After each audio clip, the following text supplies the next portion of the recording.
کہ میں یہ آپ سے کہوں کہ پتہ نہیں حیات وفا کرے یا نہ کرے، بحث یہ نہیں ہے۔ بحث یہ ہے کہ تکویناً یہ مجلس آخری ہے۔ کیوں؟ آپ اس مجلس میں بیٹھے ہیں، اب یہ مجلس دنیا میں دوبارہ کبھی نہیں ہوگی۔ ہر مجلس کی کیفیت یہی ہے۔ آپ کہیں گے ہم زندہ رہیں گے اگلے سال پھر کریں گے، وہ 1442 ہجری کی ہوگی۔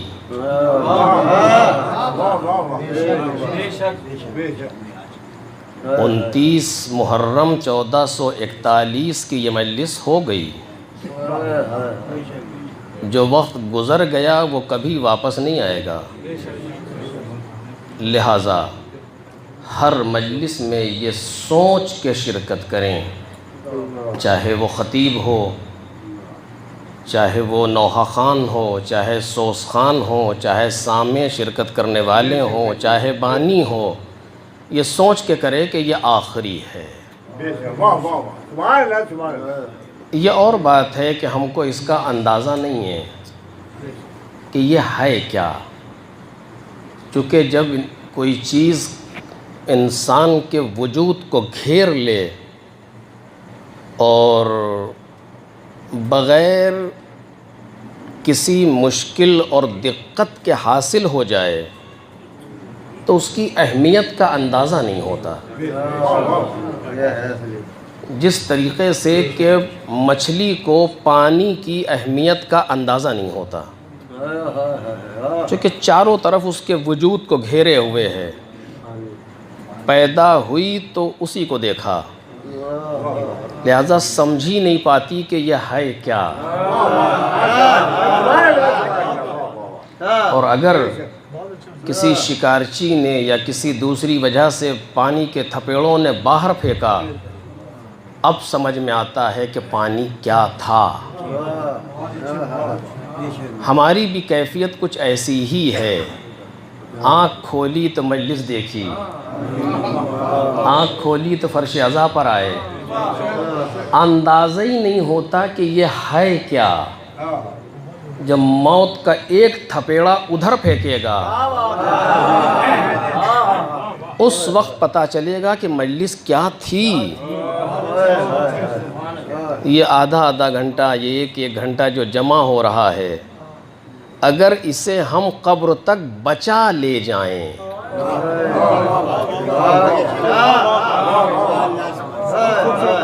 مجھے نہیں معلوم آپ نے جملے پر غور فرمایا کہ نہیں فرمایا، اگر ہم اسے قبر تک بچا لے جائیں تو یہ اتنا قیمتی ہے، اتنا قیمتی ہے کہ قیامت میں سوائے ہاتھ ملنے کے اور کچھ نہیں ہے۔ کیوں ہاتھ ملیں گے؟ اس لیے نہیں کہ وقت ضائع ہوا، نعوذ باللہ، اس لیے ہاتھ ملیں گے کاش ایک اور کر لیتے۔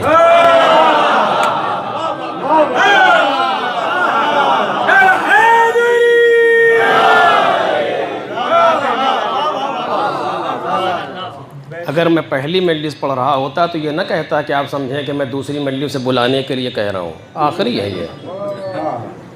اس وقت اندازہ ہوگا، کیونکہ قیامت کا ایک نام ہے یوم الحسرہ، قیامت حسرت کا دن ہے۔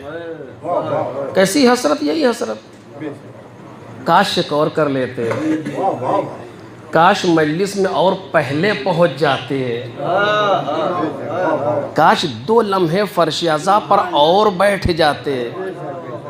یوں ہی نہیں کہہ رہا ہوں، آپ اٹھا کر کے دیکھیں، احادیث کا مطالعہ کریں، تاریخ کا دیکھیں، واقعات کو پڑھیں، ائمہ طاہرین کے زمانے کے۔ کہاں سے آ رہے ہو؟ تمہارے بدن سے خوشبو آ رہی ہے۔ کہا ہم زمین پر گئے تھے مجلس حسین میں۔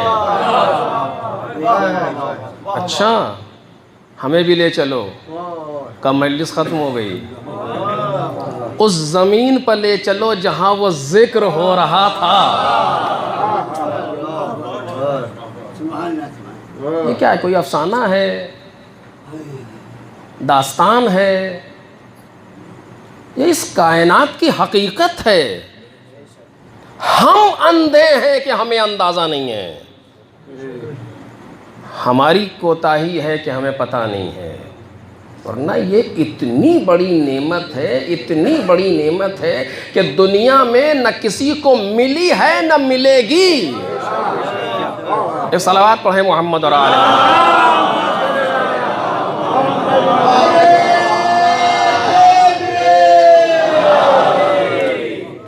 یہ اتنی بڑی نعمت ہے کہ دنیا میں کسی کے پاس نہیں ہے سوائے ہمارے اور آپ کے۔ اور اب اس پر تو گفتگو نہیں کروں گا، ورنہ یہ آپ توجہ کر رکھیں کہ نعمت جتنی بڑی ہوتی ہے نگاہیں اتنی سخت ہوتی ہیں۔ آپ کسی بچے کو یہاں سے بھیجیں کہ جاؤ جا کر کے فلاں جگہ پر یہ 100 روپے دے آؤ، آپ اس سے کچھ نہیں کہیں گے اسے جیب میں ٹھیک سے رکھنا اور یہ کرنا اور وہ کرنا اور ادھر سے جانا ادھر سے جانا، ٹھیک ہے، لیکن ایک بچے کو دیجئے کہ جا کر کے یہ 50 گرام سونے کا یہ زیور ہے، اس کو فلاں کو دے آؤ، نہ جانے کتنی ہدایت فرمائیں گے، دیکھو ٹھیک سے رکھنا کہیں گر نہ جائے، اندر کی جیب میں رکھنا، ادھر سے جانا اور ادھر سے جانا اور اس کے ساتھ نہ جانا۔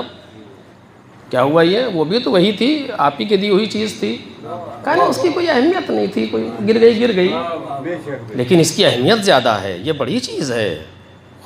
آپ کے سمجھ میں یہ آتا ہے کہ اگر چیز بڑی ہو تو نگاہیں سخت ہیں۔ قدرت کی سب سے بڑی نعمت کا نام ہے عزاداری۔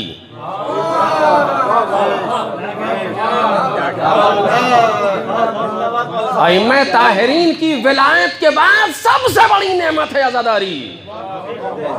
نماز تو ہماری رسپانسبلٹی ہے، وہ تو کرنا ہی ہے، واجبات تو ہمارے اوپر واجب ہیں، فرائض ہیں، اس کو تو انجام دینا ہی ہے۔ جو نعمت پروردگار عالم نے دی ہے کہ سارا دین جس نعمت سے بچ جائے، اس نعمت کا نام ہے عزاداری۔ اگر وقت ہو تو اس پر گھنٹہ بہ نسان گفتگو کرے تو پتہ چلے کہ ہوا کیا۔ میں پہلے بھی کہہ چکا ہوں، میں اپنے ہمسن و کمسن بھائیوں کے لیے گفتگو کر رہا ہوں، بزرگوں کے لیے نہیں۔ اور اتنی بڑی نعمت جب پروردگار عالم نے دی ہے تو اتنی ہی سخت نگاہیں بھی ہوں گی۔ تم نے اس نعمت سے استفادہ کیسے کیا؟ تم نے اس نعمت کو بچایا کیسے؟ تم نے اس نعمت کو ضائع تو نہیں کیا، تو تم نے اس نعمت سے سوء استفادہ تو نہیں کیا، تم نے ہماری اس دی ہوئی نعمت کو اپنی شہرت کے لیے تو نہیں استعمال کیا۔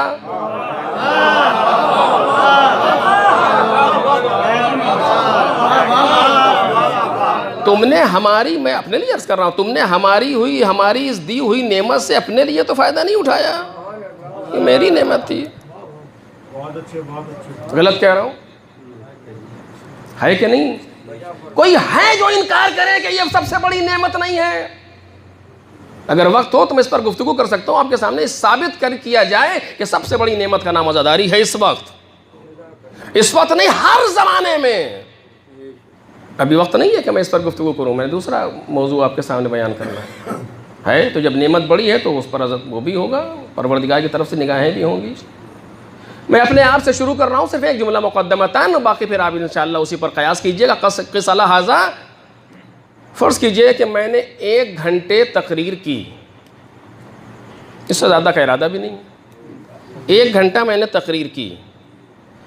میری تقریر میں جہاں تک مجھے نظر آ رہا ہے، فرض کیجئے 100 لوگ بیٹھے ہیں، مجمع اس وقت 100 لوگ بیٹھے ہوئے ہیں، 1 گھنٹہ تقریر کی۔ آپ کو معلوم ہے کیا ہوا؟ تصور کریں کہ ہوا کیا اس میں۔ میں نے 1 گھنٹے تک تقریر کی، یہاں سے بیٹھ کے بولتا رہا اور آپ سنتے رہے، اور 100 لوگ بیٹھے ہوئے تھے۔ کیا ہوا؟ کچھ نہیں ہوا۔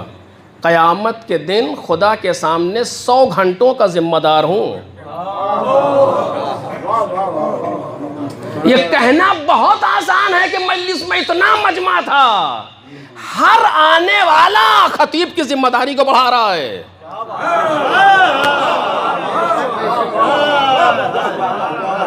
ہر آنے والا خطیب کی ذمہ داری کو بڑھا رہا ہے۔ 100 گھنٹوں کا ذمہ دار ہوں پروردگار کے نزدیک۔ سچ کہہ رہا ہوں آپ سے۔ سوال ہوگا، ہم نے قوم کے 100 گھنٹے تمہیں دیے تھے، کھڑے کیا دیا؟ تم نے کیا دیا؟ تم نے اس ممبر کو اپنے لیے استعمال کیا یا تم نے اس ممبر کو میرے لیے استعمال کیا؟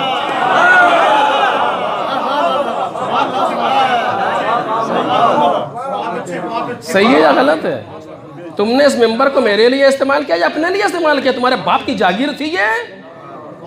میری دی ہوئی نعمت تھی، میں نے تمہیں وہاں بٹھایا تھا، تم نے کیا کیا؟ اگر تصور پیدا ہو جائے تو انسان کا ذہن معاوف ہو جاتا ہے یہاں بیٹھنے پر۔ یہ معمولی جگہ نہیں ہے، یہ دنیا کا تخت نہیں ہے، یہ دنیا کی کوئی کرسی نہیں ہے کسی پارلیمنٹ کی، یہ ممبر رسول ہے،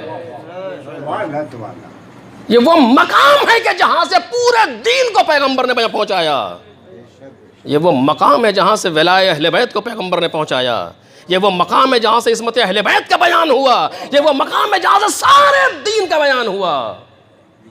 تم کو ہم نے وہاں بٹھا دیا، تم نے کیا کیا؟ ایک اب بات آ ہی گئی ہے، ایک لفظ اور کہہ دوں اس جگہ پر، مجلس برپا کرنے والوں سے سوال ہوگا، ہم نے تمہیں یہ توفیق دی تھی کہ تم ہماری نعمت کے ذمہ دار بنو، تم نے کیا کیا؟ تم نے ایسے انسان کو کیوں بٹھایا؟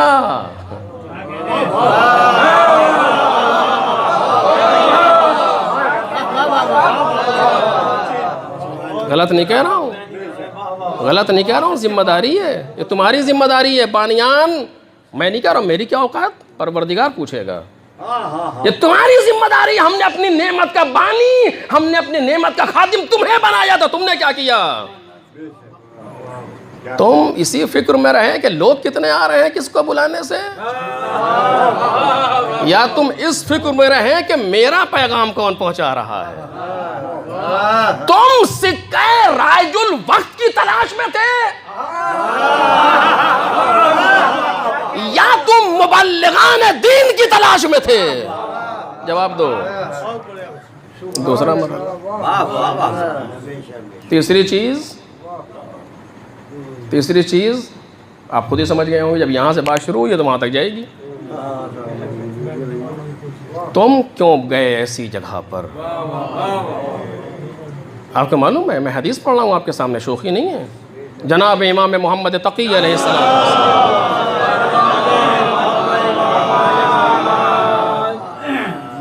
فرماتے ہیں من اصغى الى ناطق فقط عبدا، جس نے کسی کہنے والے کی بات کو غور سے سنا، اسے اردو میں کہتے ہیں کان دھرا، اس نے اس کہنے والے کی عبادت کی ہے۔ میں نہیں کہہ رہا ہوں نویں امام، جس نے کسی کہنے والے کی بات کو غور سے سنا، اس نے اس شخص کی عبادت کی۔ ان کان فإن کان الناطق عن اللہ فقد عبد اللہ، اگر یہ بولنے والا اللہ کی طرف سے بول رہا تھا تو سننے والے اللہ کی عبادت کر رہے تھے۔ اگر یہ بولنے والا اللہ کی طرف سے بول رہا تھا، من جانب اللہ بول رہا تھا، پیغام پروردگار کو پہنچا رہا تھا، پیغام ائمہ طاہرین کو پہنچا رہا تھا، تو سننے والے اللہ کی عبادت کر رہے تھے۔ اب سمجھے کہ معنی کیا ہے ذکر والی نبادہ؟ اے صلوات علی محمد اور آلہ۔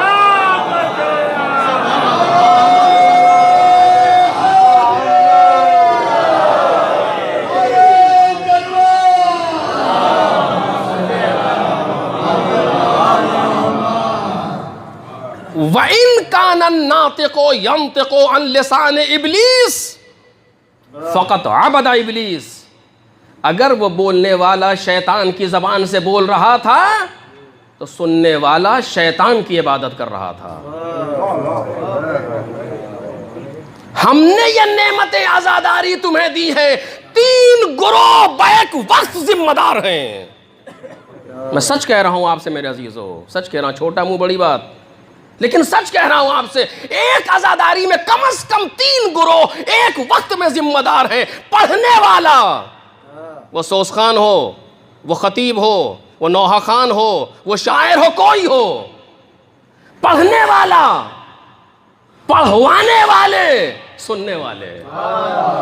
اگر یہ تینوں اپنی ذمہ داری کو پورا کر دیں، ایک محرم ہمیں الٹ نہ دے تو بات ہی کیا ہے۔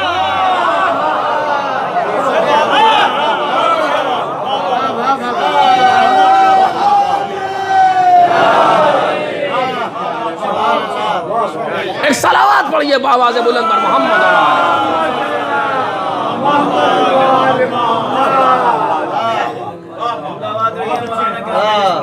یہ ذمہ داری ہے، اور ذمہ داری میں نہیں کہہ رہا ہوں آپ سے، یہ کوئی تبلیغ وبلیغ نہیں کر رہا ہوں، یہ نہیں سمجھیے گا کہ میں نہیں، ایک ریالٹی ہے، ایک حقیقت ہے، اس عزا کی اہمیت ہے، شوخی نہیں ہے، کوئی معمولی چیز نہیں ہے۔ یہ وقت نہیں ہے میرے پاس، ورنہ میں نے ابھی گفتگو کر رہے تھے کہ انشاءاللہ کبھی وقت ہو تو کم از کم 10 یا 5 ہو تو اس چیز کو بیان کیا جائے کہ یہ ہے کیا، لیکن میں اس کو تو چھیڑوں گا نہیں آج، صرف ایک بالکل ایک انڈیکس وار اور باہری گفتگو تیزی سے آپ کے سامنے بیان کروں گا تاکہ ہمیں اندازہ ہو ذرا سا کچھ، ایک ہلکا سا تصور پیدا ہو، ورنہ تفصیل انشاءاللہ پھر کبھی۔ یہ معمولی چیز نہیں ہے جس میں ہم بیٹھے ہوئے ہیں۔ اب دیکھیے، لوگ پیسے دے کے بلاتے ہیں، لوگ نہیں آتے ہیں۔ انویٹیشن کارڈ بھیجا جاتا ہے شادی میں، فون بھی آتا ہے، کہا بھی جاتا ہے، پھر بھی کوئی نہ کوئی بہانہ کر دیتا ہے۔ نہیں ہوتا ایسا، یوں تھا وہاں چلا گیا، یہاں تھا، کچھ نہ کچھ کہہ کے ٹہلا دیا، لیکن یہاں نہ کوئی انویٹیشن کارڈ ہے، نہ کوئی ٹیلی فون ہے، نہ کوئی کچھ ہے۔ ایک فرش عزا بچھا دیا گیا، ایک اعلان کر دیا گیا، آنے والے آ رہے ہیں۔ کبھی آپ نے سوچا کہ آخر یہ ہے کیا ہے؟ یہ زندہ معجزہ نہیں ہے؟ اور میں یہ آپ کے سامنے پھر کہوں گا کہ ذمہ داری سے کہہ رہا ہوں، آنے والوں، خطیب سے لے کر کے سامنے تک، کوئی یہ نہ سمجھے کہ ہم خود آئے ہیں، یہ نہ سمجھو کہ ہم خود آئے ہیں، کوئی ہے جو لایا ہے، کسی ماں کی محنت ہے جو آئے ہیں، کچھ ہے، کوئی لطف پروردگار ہے، کوئی معمولی فرش عزا نہیں ہے۔ اس پر ہمیں توجہ رکھنی چاہیے، بس میں اس سے زیادہ اس پر گفتگو نہیں کروں گا۔ یہ فرش عزا نہایت اہمیت کا حامل اور نہایت ذمہ داری کی جگہ، اس سے زیادہ ذمہ داری کی جگہ میری نظر میں نہیں ہے۔ اگر کوئی ہو تو آپ بیان کی جگہ پڑھنا چھوڑ دوں گا، یہ ایسا مقام ہے، یہ شوخی نہیں ہے۔ مجلس برپا کرنا، مجلس ہلکے میں نہیں لینا چاہیے، جملہ اچھا نہیں کہہ رہا ہوں، چلیے مجلس ایسا نہیں ہے، اس کے لیے اہتمام ہے۔ ہم لوگوں کو یاد ہے بچپن میں کہ کس طریقے سے اہتمام کیا جاتا تھا کہ مجلس کے لیے۔ آج فراوانی نعمت کی اتنی ہے کہ ہم اس کی حیثیت کو سمجھ نہیں پا رہے، لیکن بہرحال ایک صلوات پڑھیں محمد اور آل محمد۔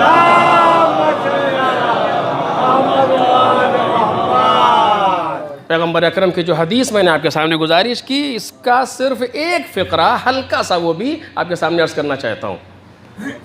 حضور ارشاد فرماتے ہیں کہ اِنَّا لِقَتْلِ الْحُسَيْنِ حَرَارَةً، حسین کے قتل کی لفظی ترجمہ کر رہا ہوں، حسین کے قتل کی وجہ سے ایک گرمی ہے، ایک حرارت ہے، فی قلوب المومنین، مومنوں کے دلوں میں۔ حسین کے قتل کی پیغمبر کی حدیث کا ترجمہ کر رہا ہوں لفظی، اس لیے وہی جو لفظ استعمال ہوئی وہی کہہ رہا ہوں۔ حسین کے قتل کی وجہ سے مومنوں کے دلوں میں ایک حرارت ہے، حرارت یعنی گرمی۔ اس گرمی اور اس حرارت کی صفت یہ ہے کہ لا تبردو ابدا، یہ کبھی بھی سرد اور ٹھنڈی نہیں ہو سکتی۔ صلوات پڑھیں نا محمد اور آل محمد۔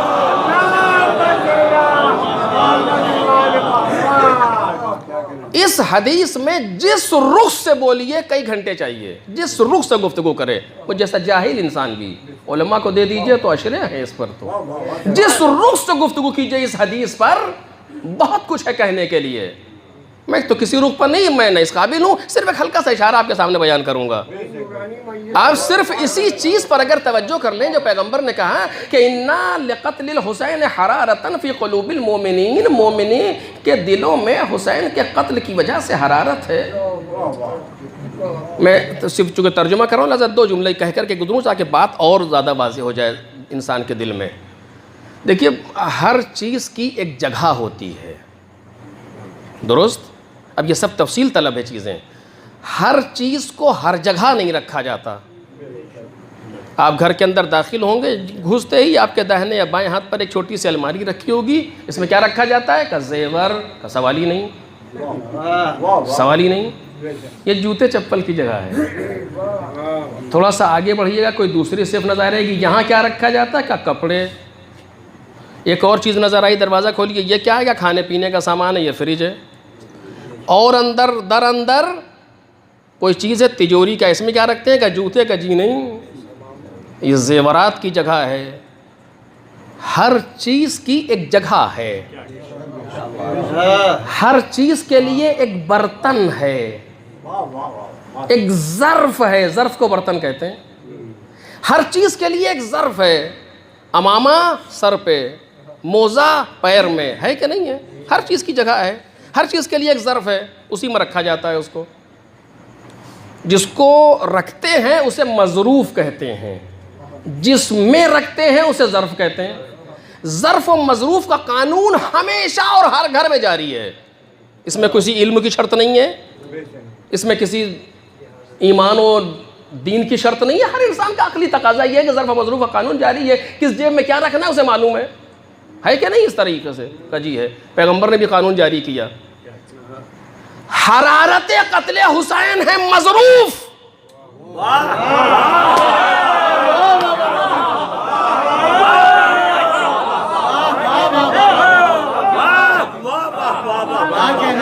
حرارت قتل حسین ہے مظروف، قلب مومن ہے ظرف.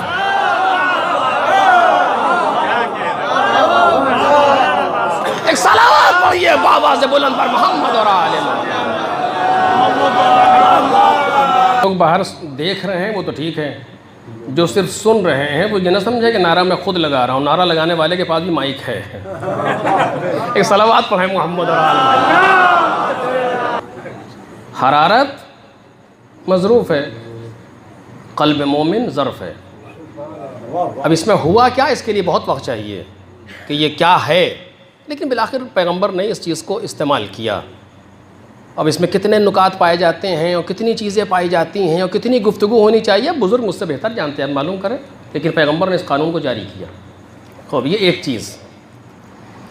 اِنَّا لِقَتْلِ الْحُسَيْنِ حَرَارَةً فِي قُلُوبِ الْمُؤْمِنِينَ. اس حرارت کی صفت کیا ہے؟ لا تبرد ابدا، کہ یہ حرارت کبھی بھی ٹھنڈی نہیں پڑ سکتی. توجہ کیجئے گا جو بات عرض کر رہا ہوں، شاید کوئی رخ ہو. یہ حرارت کبھی ٹھنڈی کبھی سرد نہیں پڑ سکتی. یہ نہیں کہا جا رہا کہ مومنین اسے ٹھنڈا نہیں ہونے دیں گے.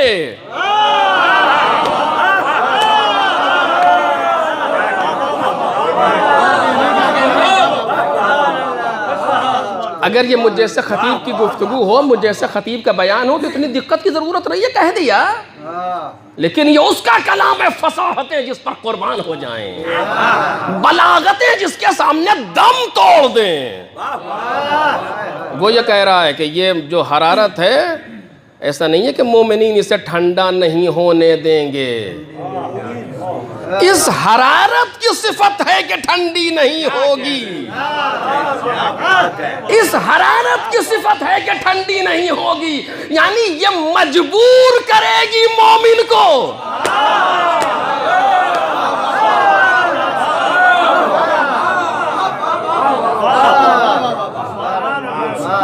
یہ جو آپ گھر سے اٹھ کر کے چلے ہیں یہ وہ مجبوری ہے.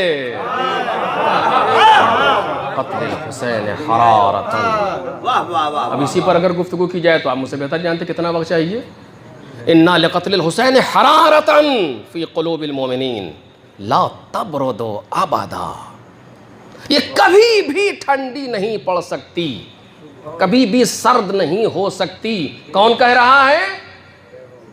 وہ کہ ہم نے جس کے کہنے سے سب کچھ مانا. ہم نے فرشتوں کو نہیں دیکھا، ان کے کہنے سے مانا. ہم نے 1,24,000 انبیاء کو نہیں دیکھا، ان کے کہنے سے مانا. ہم نے محشر کو نہیں دیکھا، ان کے کہنے سے مانا. پل صراط کو نہیں دیکھا، ان کے کہنے. سب چیز ایسے ہی تو ہے. اس پیغمبر کی زبان پر اعتماد. اسی لیے پیغمبر کو اعلان رسالت سے پہلے 2 چیزیں چاہیے تھیں. یہ ایک الگ موضوع ہے لیکن میں صرف بچوں کے لیے تاکہ نزدیک ہو جائے ذہن. پیغمبر کو اعلان رسالت سے پہلے، یہ کہنے سے پہلے کہ میں رسول ہوں، اللہ کی طرف سے بھیجا ہوا ہوں، 2 چیزیں چاہیے تھی. اور جب تک ان 2 چیزوں کو پیغمبر نے دلوں میں جاگزیں نہ کر دیا، اعلان رسالت نہیں کیا. چونکہ انہی 2 چیزوں پر سارا دین بنیاد کرے گا، سارا دین بیس کرے گا انہی 2 چیزوں پر. کون؟ صداقت، امانت. آج جو بھی ہے وہ صداقت پیغمبر کا نتیجہ ہے، جو بھی ہے امانت پیغمبر کا نتیجہ ہے.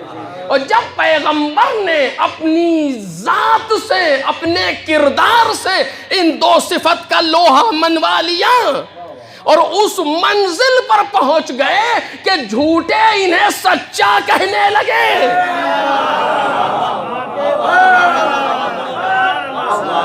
خائن انہیں امین کہنے لگے. چونکہ پیغمبر جانتے تھے کہ ساری چیز کا دار و مدار ہی نہیں 2 باتوں پر تو ہے. اگر ہماری صداقت پر شک ہو جائے سب گیا، اور اگر ہماری امانت پر شک ہو جائے تو سب گیا. شک سے دین آگے بڑھ ہی نہیں سکتا. دین بڑھے گا تو یقین سے آگے بڑھے گا، یقین سے آگے بڑھے گا. سب کچھ پیغمبر کے کہنے سے مانا. اس کے علاوہ کچھ اور ہے آپ کے پاس؟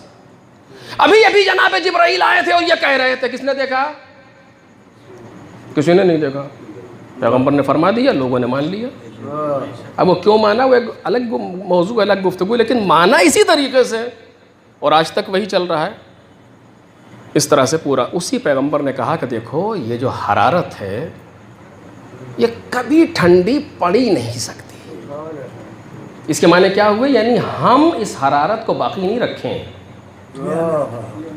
اب یہ کون رکھے ہے یہ پیغمبر نے نہیں بتایا، لیکن پیغمبر نے یہ کہا کہ اس حرارت کی صفت یہ ہے کہ یہ کبھی ٹھنڈی نہیں پڑے گی.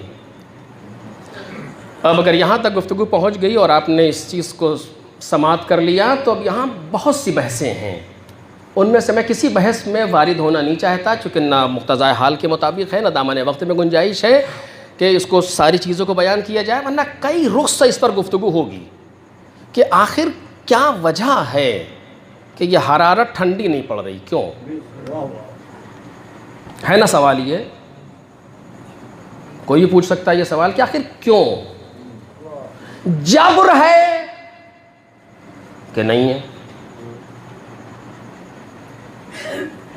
یعنی ایک چیز ہے کہ آپ نے ایک درخت لگایا اور کہا اس کو سوکھنے نہیں، اس کو کاٹنے نہیں دیں گے. سامنے والا اتنا قوی و ہیکل اور جو بھی کہا جائے بدمعاش، اس نے سب کو روک دیا، کوئی نہیں کاٹ سکا. ایک یہ طریقہ ہے.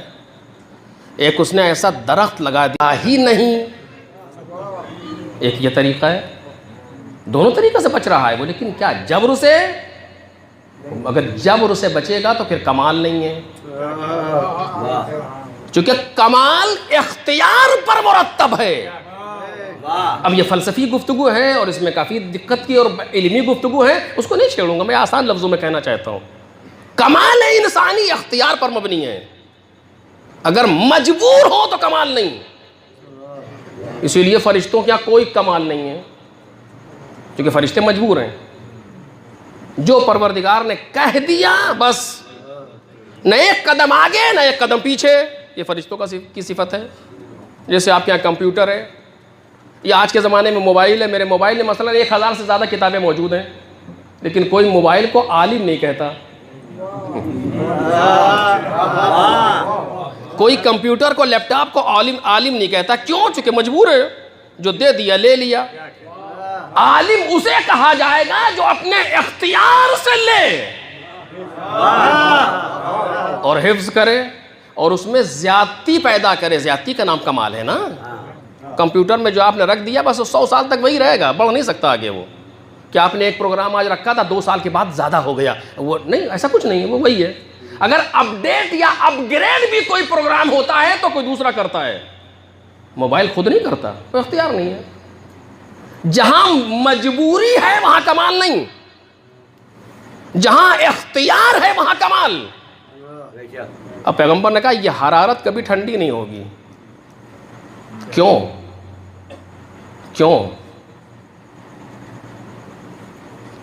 جس طرح سے سورج ہے, سورج کبھی ٹھنڈا نہیں پڑے گا, سورج کی تمازت کبھی کم نہیں ہوگی. ایسے ہے یہ حرارت, تو پھر کمال کیسا؟ سورج میں کوئی کمال نہیں ہے, جو کہ تم چلا جا رہا ہے. لیکن یہ تو انسان کو کمال پر لے جانے کی چیز ہے نا بحث اس کے اندر. اب یہ ایک مجلس کی بحث نہیں ہے, ورنہ تو سب ادھر سے ادھر ہو جائے گا مسئلہ. ایک بات کو ثابت کرنے کے لیے کتنے مقدمات طے کرنے پڑتے ہیں. یہاں لوگ بیٹھے ہیں, جانتے ہیں اگر کوئی ٹیچر ہو کسی بچے کو سمجھانا ہو پہلے کتنی باتیں بتائے گا تب اس جگہ تک پہنچے گا. اس طرح سے ہر علمی مسئلے میں یہی چیز ہے. میں کوئی ٹیچر نہیں ہوں, میں مثال دے رہا ہوں صرف کہ ہر مسئلے میں مسئلہ یہی ہے. کیا ہے اس میں آخر مجھے نہیں معلوم کیا ہے, لیکن بالآخر پیغمبر نے کہا کہ یہ حرارت کبھی ٹھنڈی نہیں پڑے گی. عجیب ہے, واقعاً ہم دیکھ رہے ہیں 1400 برس ہو گئے لیکن یہ حرارت میں کہیں کمی نہیں آئی. دنیا نے ہر کوشش کر لی, ہر کوشش کر لی. میں سمجھ, آپ جانتے ہیں, میں بار بار نہیں جملہ کہنا چاہتا, آپ تاریخ جانتے ہیں, ہر کوشش دنیا نے کر لی اس حرارت کو ختم کرنے کے لیے, نہیں ہوئی. خریدنا چاہا, بکی نہیں. اس حرارت کے لیے بچے تو بک گئے,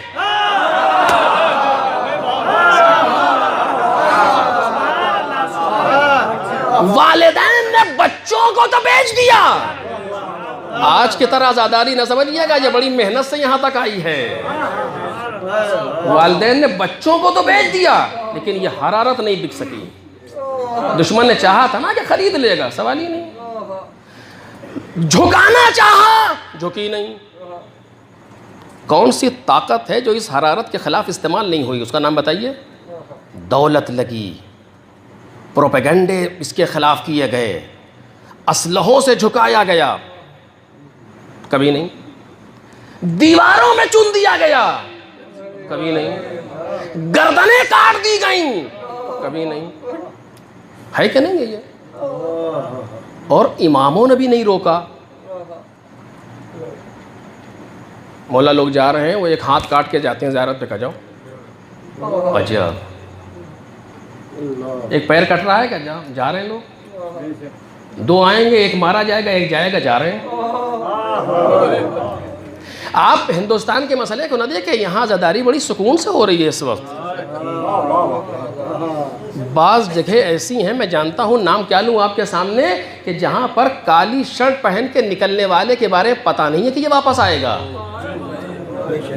پتہ نہیں کب کہاں بم پھٹ جائے, پتہ نہیں کون کب کہاں مار دے, لیکن اس کے بعد نہ ماں روکتی ہے, نہ بہن روکتی ہے, نہ بیوی روکتی ہے, نہ بیٹی روکتی ہے. کیا ہے یہ؟ حرارت ہے. صحیح کہہ رہا ہوں, غلط کہہ رہا ہوں؟ مجھ سے میرے دوست نے نقل کیا, ایک دوسرے ملک کی گفتگو ہے, کہ وہاں پر تھریٹس آئی دشمنوں کی طرف سے کہ ہم اس امام بارگاہ کو جلا دیں گے. آج محلے والے امام بارگاہ کی حفاظت کے لیے پہنچ گئے. کہنے لگے جب میں گھر سے جا رہا تھا تو میری ماں نے مجھ سے کہا کہ اگر امام بارگاہ میں آگ لگ گئی تو پھر گھر واپس نہیں آنا.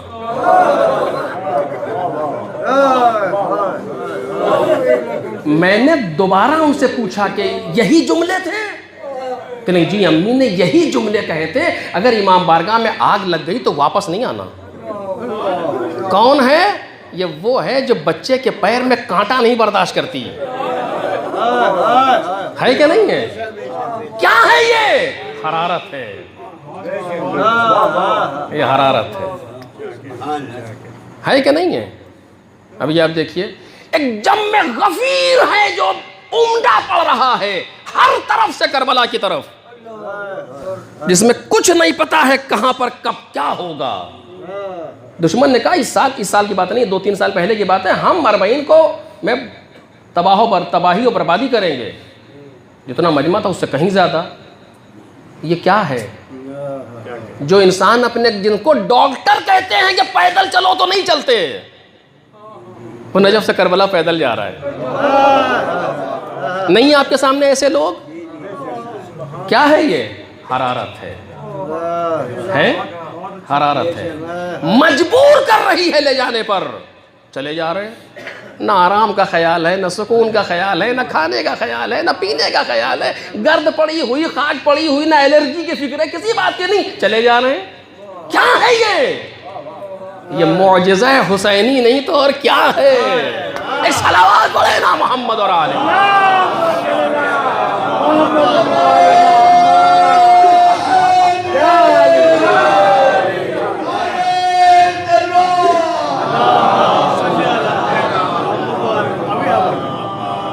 میرے عزیزو۔ کیا ہے یہ؟ وقت نہیں ہے کہ میں تفصیل سے اس پر وارد ہوں، اس چیز پر صرف آپ کے سامنے ظاہر چھوڑ کے جا رہا ہوں۔ انشاءاللہ کبھی زندگی رہی تو دیکھا جائے گا، ورنہ علماء سے آپ سنیں گے، معلوم کریں گے اس چیز کے بارے میں کیا ہے آخر۔ یہ حرارت ہے، بھاگے چلے جا رہے ہیں مجلس میں، جلوس میں، ادھر۔ اب زیادہ وقت نہیں لینا چاہتا، آپ سمجھ گئے بات کو۔ کیا ہے آخر؟ مجبوری ہے؟ جی نہیں۔ اختیار ہے تو کیسا؟ ایسا لگ رہا ہے، اچھا صرف یہی نہیں ہے، معاف کیجئے گا، وہ جو ایک بات تھی ظرف مظروف کی، اس سے ذرا سا گریز کر کے اور ہلکا سا تساہل کر کے آگے بڑھ رہا ہوں، ورنہ وہ بہت بڑا موضوع ہے، اس کو چھیڑ بھی نہیں سکتا، لیکن اسی سے تھوڑا سا آگے ہٹ رہا ہوں گریز کر کے۔ یہ حرارت صرف ایک گروہ کے اعتبار سے شیعوں کے دل میں نہیں ہے صرف۔ آپ دیکھیے برادران اہل سنت میں پوری عزاداری برادران اہل سنت کی ہے۔ بعض مقامات، ابھی میں ایک شہر میں گیا تھا اسے ہندوستان میں، کہنے قبلہ 95% یہاں کی عزاداری اہل سنت کی ہے۔ جلوس، مجلس، تعزیے، سینہ زنی، زنجیر، کما، یہ مجھ سے بیان کیا گیا 95%۔ کس نے مجبور کیا ہے انہیں؟ شہر لکھنؤ میں جلوس ہے پورا اہل سنت کا، بیان نہیں کرتے لوگ، پتہ نہیں کیوں۔ شہر لکھنؤ جہاں پر کہا جاتا ہے سب سے پہلے وہی مشکلات پیدا ہوتی، وہاں پر جلوس روز عاشور مجھ سے بیان کیا گیا، میں بھی نہیں جانتا تھا اہل سنت کا۔ کتنے مقامات ایسے ہیں کہ جہاں پر عزاداری ساری کی ساری ان کی ہے جو نہ مومن ہے نہ مسلم، چلے جا رہے ہیں، عزاداری ہو رہی۔ یہ حرارت ہے، عجب۔ یہی نجف سے کربلا جو مشی ہے، جو لوگ پیدل جاتے ہیں، کسی چینل نے بھولے سے 14 منٹ کی کلپ، 14 سیکنڈ کی کلپ ڈال دی۔ بھولے سے تو میں آپ کے سامنے مزاح میں کہہ رہا ہوں، ورنہ یہ انتظام قدرت ہے۔ میں کیسے عرض کروں میرے عزیزو، یہ انتظام قدرت ہے۔ خدا جب کسی کی ہدایت کا ارادہ کرتا ہے تو عقلوں کو سلب کر لیتا ہے اور اپنے امر کو نافذ کرتا ہے۔ یہ حدیث ہے جو کہہ رہا ہوں۔ اس نے 14 سیکنڈ کی کلپ ڈال دی۔ ایک کرسچن عیسائی فیملی نے اس کلپ کو دیکھ لیا خبروں میں کہ لوگ بھاگے چلے جا رہے ہیں، ارے یہ کون ہے، کہاں جا رہے ہیں؟ بس اس سوال کے بعد تو پھر کام حسین کا اپنا ہے۔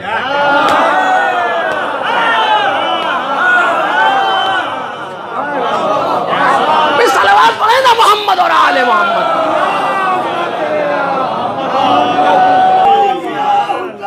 ذہن میں سوال ایجاد کر دیا جائے، بس اس سے زیادہ ہماری ذمہ داری بھی نہیں ہے۔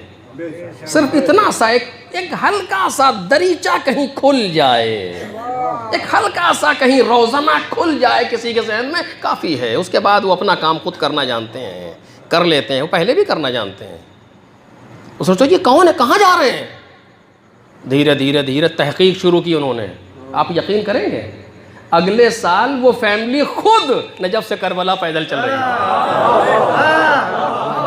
یہ ہے معجزہ، یہ ہے حرارت قتل حسین، یہ ہے حرارت قتل حسین. آپ نے پہچانا ایمان سے بالا تر ہے. توجہ کیجئے، یہ حرارت دین سے بالا تر ہے. نہیں ابھی آپ محسوس نہیں کر پائے گفتگو کو. بچوں کے لے کر بزرگ مجھ سے ادھر جانتے ہیں. دیکھیے اسلام جب آیا تو اس نے کیا کیا؟ اس نے درندوں کو انسان بنایا. پہلے ان میں درندگی جیسی صفتیں پائی جاتی تھی، ان کو انسان بنایا. اب یہاں علماء تشریف فرمایا، مجھ سے معلوم کریں. انسانوں کو مسلمان بنایا، مسلمانوں کو مومن بنایا، مومن کو متقی بنایا، ہے نا. دائرہ تنگ ہوتا چلا گیا. لیکن یہ حرارت جب شروع ہوتی ہے تو تقوی سے نہیں شروع ہوتی. یہ حرارت وہ ہے کہ جس کا دائرہ بہت وسیع ہے. اسی لیے مجلس میں، مسجد میں تو یہ قید ہے کہ کون آئے کون نہ آئے. مسجد میں کچھ قید خدا نے لگائی، کچھ مسلمانوں نے خود لگا لی کہ یہ فلاں کی مسجد ہے اس میں فلاں نہیں آئے گا، یہ فلاں کی مسجد ہے اس میں فلاں نہیں آئے گا. کچھ جگہوں پر اور بھی کچھ قیدیں لگی ہیں، میں اس پہ کیا عرض کروں آپ کے سامنے. لیکن یہاں کوئی قید نہیں ہے، یہاں کوئی قید نہیں ہے. جس کا جی چاہے، جسے توفیق ہو جائے، کوئی خود ہی نہ آئے، یہ اس کی اپنی مرضی ہے. نہیں، یا یہ اس کی اپنی مجبوری ہے. لیکن مجلس کی طرف سے کوئی قید نہیں ہے، چونکہ یہ مسئلہ حرارت قتل حسین ہے. اس کا دائرہ بہت وسیع ہے. کوئی ہو، اگر انسان ہو تو آؤ. توجہ کیجئے، اگر انسان ہو تو آؤ. اب یہ میں کیا کروں کہ بالکل وقت میں نے گنجائش نہیں، پہنچ نہیں پا رہا ہوں وہاں تک. کیوں؟ حسین ابن علی نے جو کام کیا وہ متقیوں کے لیے نہیں تھا صرف، اور نہ متقی آتے صرف. وہ کام مومنوں کے لیے نہیں تھا، ورنہ مومن آتے صرف. وہ کام صرف مسلمانوں کے لیے نہیں تھا، نہ صرف مسلمان آتے. وہ کام انسانیت کے دائرے پر ہے. جہاں تک انسانیت کا دائرہ جائے گا وہاں تک حرارت قتل حسین کا دائرہ جائے گا. صلوات پڑھ دے محمد.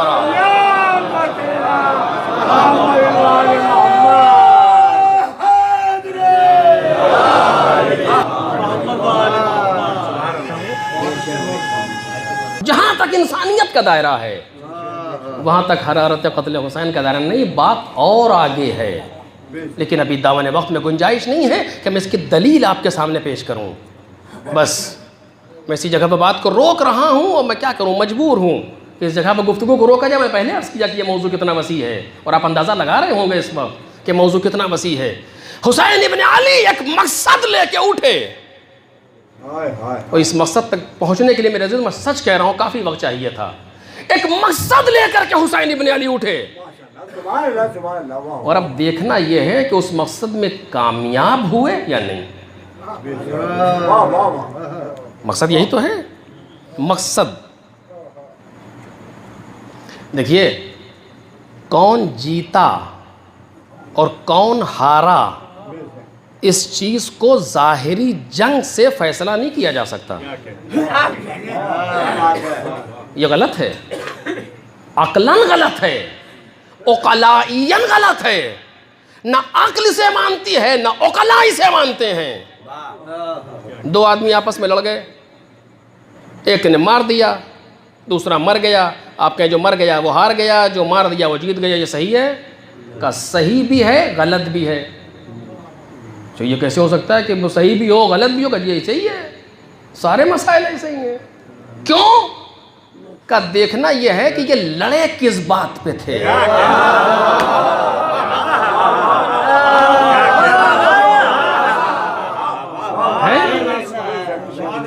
دیکھنا یہ ہے کہ یہ لڑے کس بات پہ تھے.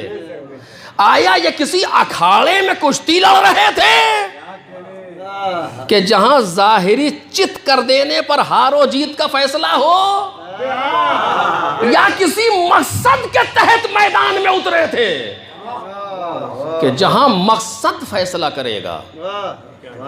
اب میں پھر کہہ رہا ہوں بار بار، اب کیا کروں، مجبور ہوں. لوگ کہتے ہیں آپ زیادہ کہتے ہیں اس جملے کو، لیکن اب کیا کروں آخر. حسین ابن علی مدینے میں ہیں اور یزید ملعون تخت پر بیٹھا. میں 2-3 جملوں میں صرف گزروں گا تاکہ بات پہنچ جائے. آپ جانتے ہیں میں صرف بات کو مرتب کر رہا ہوں بچوں کے لیے. یزید ملعون تخت پر بیٹھا اور اس کے جو عزائم ہیں، اس کے جو مقاصد ہیں وہ نہایت پلید ہیں، نہایت پلید. اس موضوع پر کبھی اگر ہوگا تو میں گفتگو کروں گا آپ کے سامنے. نہایت پلید ہیں مقاصد یزید کے. اس میں سے جو چیز آڑے آ رہی ہے یزید کو مقصد تک پہنچنے کے لیے، وہ حسین ابن علی ہیں کہ جو مقصد کو پورا نہیں ہونے دیں گے. وہ جانتا ہے کیا ہے، یہ انشاءاللہ بعد میں عرض کروں گا کبھی اگر ہوا تو، لیکن وہ جانتا ہے یہ پورا نہیں ہونے دیں گے. اس نے پہلا ٹارگٹ حسین ابن علی کو بنایا، جبکہ اس کے باپ نے یہ وصیت کی تھی کہ حسین ابن علی کو مت چھیڑنا، لیکن اس نے نہیں مانا. اس نے پہلا ٹارگٹ حسین ابن علی کو بنایا. چاہتا کیا تھا یہ کبھی اور انشاءاللہ، چونکہ چھیڑ نہیں سکتا ورنہ بات خراب ہو جائے گی. اس نے پہلا ٹارگٹ بنایا. امام حسین مدینہ کی مسجد میں بیٹھے ہوئے ہیں، اپنے کچھ لوگوں کے ساتھ گفتگو کر رہے ہیں. آپ نے بہت سنا ہے لیکن میں صرف ایک ترتیب دے رہا ہوں تاکہ بات پہنچ جائے. قاصد آیا کہ چلیے آپ کو ولید بلا رہا ہے. ولید یعنی والی کوفہ، والی مدینہ. امام حسین نے کہا اچھا مجھے اس وقت بلا رہا ہے ولید؟ کہاں ابھی آپ کے انتظار میں بیٹھا ہوا ہے ولید کا، تم چلو ہم آ رہے ہیں. چلا گیا. آپس میں گفتگو ہونے لگی کہ اس وقت ولید آپ کو کیوں بلا رہا ہے رات کی تاریکی میں؟ چونکہ حسین ہے، سب جانتے ہیں کون ہے، یہ شوخی نہیں ہے. کیوں بلا رہا ہے آپ کو اس وقت؟ وہ سب نے اپنی اپنی رائے دی. امام حسین نے کہا میری نظر میں اس کا باپ دنیا سے چلا گیا ہے، یزید تخت خلافت پہ بیٹھا ہے، مجھے بیعت کے لیے بلا رہا ہے. یہ گفتگو ہو رہی تھی آپس میں. کچھ دیر پھر آ گیا قاصد. یہ تاریخ کے لفظیں پڑھ رہا ہوں نہ تو تاکہ اندازہ لگے اہمیت کا. کہا کہ چلیے ولید آپ کے انتظار میں، میں کہہ چکا ہوں تم چلو ہم آ رہے ہیں. چلا گیا. گھر آئے، اپنے سارے جو اس وقت کے جو بنی ہاشم موجود تھے سب کو ساتھ میں لیا. کہا سنو اسلحے لو اپنے لباس کے اندر، چونکہ ولید نے رات کی تاریکی میں مجھے بلایا ہے، اس کی نیت مجھے صحیح نہیں لگ رہی، میرے ساتھ چلو. سب سارے بنی ہاشم لیس ہوئے اور امام حسین کے ساتھ چلے. اب مصائب کی منزل لی، ورنہ میں آپ سے عرض کرتا، کبھی سوچیے گا دل پر، تاریخ میں نہیں لکھا لیکن دل پر ہاتھ رکھ کے سوچیے گا سب سے آگے آگے کون ہوگا. سارا سیکورٹی کا نظام حسین ابن علی کا ام البنین کے لال کے ہاتھوں میں ہے. امام حسن کی شہادت کے بعد نوبت یہ آ گئی ہے عباس ابن علی پہلے کھانا خود چکھتے ہیں پھر امام تک جاتا ہے. لیکن جب دارالامارہ پر آیا تو امام نے سب کو روک دیا کہ اس نے مجھے اکیلا بلایا ہے، میں اکیلے جاؤں گا. اب یہ ساری چیزیں تفصیل طلب ہے کیوں یہ کام کیا. امام کے ہر کام میں ہزاروں حکمتیں ہوتی ہیں. روک دیا تم یہیں ٹھہرو، اگر میری آواز بلند ہو تو اندر آ جانا. اکیلے گئے. ولید کھڑا ہوا، سلام کیا، جواب سلام، استقبال کیا، پہچانتا ہے ساری چیزیں برابر ہے، بلا کر کے بٹھایا. معاویہ کے دنیا سے جانے کی اطلاع دی. امام نے اسلامی دستور کے مطابق کہا انا للہ و انا الیہ راجعون، ہم اللہ کے لیے ہیں، ہم کو اس کی طرف واپس جانا ہے. یہ بھی ایک طرح سے اشارہ تھا کہ اب بھی سمجھ لے جو اللہ کے لیے ہو وہ کسی کے سامنے جھکا نہیں کرتا. نہیں سمجھا. اس نے یزید کا خط سامنے رکھ دیا کہ یہ بیعت کا سوال ہے، اس نے آپ سے بیعت کے لیے کہا ہے یہ. امام نے خط کو پڑھا اور کہا کہ میں نہیں سمجھتا ہوں کہ تم اس بات پر راضی ہو کہ ہم رات میں بیعت کریں. کل دن کی روشنی میں سب کو بلاؤ، میں بھی آؤں گا، پھر دیکھتے ہیں اینا حق بالخلافہ، کون ہے خلافت کا مستحق. کل ہم آ کر کے موقف کا اعلان کریں گے. اس نے کہا ٹھیک ہے آپ جائیے کل آئیے گا. کہاں کل؟ دن کی روشنی میں. اٹھ کے چلنے لگے. چلنا چاہتے تھے کہ مروان بیٹھا ہوا تھا. اس نے کہا ولید اگر آج حسین چلے گئے تو پھر ہاتھ نہیں آئیں گے. یا بیعت لے لے یا سر قلم کر لے. یہ جملے ہیں تاریخ کے. امام نے یہ سننا تھا, آنکھوں میں آنکھیں ڈالی. ابن الزرقاء انت تقتلنی ام ہوں, اے نیلی آنکھ والوں کے بیٹے تو مجھے قتل کرے گا یا یہ لہجہ بلند ہوا, آواز بلند ہوئی. بنی ہاشم درانہ دربار میں داخل ہوئے. سب سے آگے ام البنین کا لال تلوار کے قبضے پر ہاتھ, مولا کے چہرے پر نظر. امام حسین نے اشارے سے روک دیا. عباس سے جتنا شجاع ہے اس سے کہیں زیادہ حسین کا مطیع ہے. سچ کہہ رہا ہوں آپ سے میں. جتنی شجاعت ہے ابو الفضل العباس کی اس سے کہیں زیادہ اطاعت ہے امام حسین کی. غصے میں بپھر جائیں کوئی, یہ سب جناب عباس کے پاس نہیں ہے. امام نے اشارے سے روکا, ابو الفضل العباس رکے ہوئے. امام نے گفتگو کی. اب وہ بیان کرنا مقصود نہیں ہے. ایھا الامیر, اے امیر سن, انا اہل بیت النبوہ ومعدن الرسالہ ومختلف الملائکہ بنا فتح اللہ و بنا ختم. اے یزید ہم اہل بیت, اے ولید ہم اہل بیت نبوت ہیں, ہم معدن رسالت ہیں, ہمارے یہاں ملائکہ آتے جاتے ہیں. اس کائنات کو پروردگار نے ہمارے ذریعے سے شروع کیا ہے, ہمارے ذریعے سے ختم کرے گا. وہ یزید رجل فاسق فاجر شارب خمر, یزید رجل فاسق شارب خمر قاتل النفس المحرمہ معلن بالفسق. یزید مرد فاسق ہے, شراب پینے والا ہے, یعنی یہ سارے صفات اس کے ہیں. نفس محترم کو قتل کرنے والا ہے, فسق و فجور کا اعلان کرنے والا ہے. اپنے آپ کو پہچانوایا, اس کو پہچانوایا. تاریخ کو آئیڈیالوجی دی حسین نے, تاریخ کو سوچنے کا موقع دیا حسین نے. یہ نہ سمجھنا کہ بیعت سے کسی ضد میں انکار کر رہا ہوں.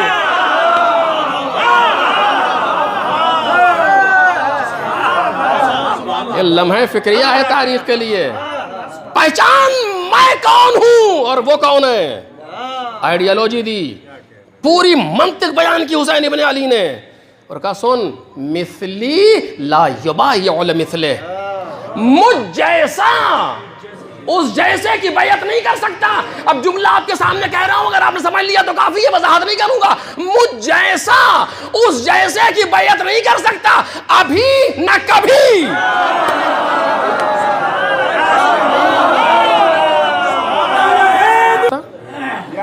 اب خود اگر اسی پر گفتگو کی جائے میرے عزیزوں تو بہت چاہیے بولنے کے لیے, لیکن بس یہ کہہ کر کہ حسین ابن علی چلے. کہاں سے گفتگو شروع ہوئی؟ مثلی لا یبایع لمثلہ, مجھ جیسا اس جیسے کی بیعت نہیں کر سکتا. اس کے بعد بہت سے فقرے حسین ابن علی نے بیان کیے ہیں, بہت سے فقرے مولا نے, مدینے سے لے کر کے کربلا میں زیر خنجر تک بہت سے فقرے بیان کیے.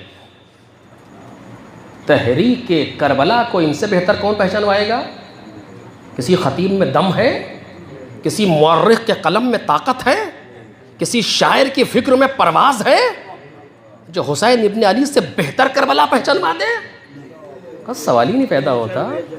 ہماری بدبختی یہ ہے کہ ہم اپنے خیال کو کربلا سمجھتے ہیں. حسین ابن علی نے خود کہا ہے یہ کیا ہے, کہاں جا رہے ہیں, کیوں جا رہے ہیں. اب اٹھا کر کے دیکھیے, مدینے کے فقرے اور ہیں, مکے میں 4 مہینہ رہے فقرے اور ہیں, مکے سے کربلا تک میں جو بیان ہے وہ اور ہے, کربلا پہنچ کے جو گفتگو ہے وہ اور ہے, صبح عاشور کی گفتگو اور ہے, عصر عاشور کی گفتگو اور ہے. اٹھا کے دیکھیں. مصیبت یہ ہے کہ ہم اپنی عقل کو کچھ زیادہ سمجھتے ہیں, نعوذ باللہ. مولا کے کلام پہ گفتگو کہاں ہوتی ہے؟ خود امام حسین نے پہچانوایا. ایسی سخت گفتگو کی ہے حسین ابن علی نے، آپ کو 14 معصومین میں کہیں نظر نہیں آئے گی. صرف ایک جملہ کہہ رہا ہوں، باقی انشاءاللہ آپ خود محسوس کریں گے. مدینہ سے نکلتے وقت جو بنی ہاشم کو خط لکھا ہے، کیا لکھا ہے؟ امام صادق نے فرمایا اس چیز کو کہ صلوات پڑھیں محمد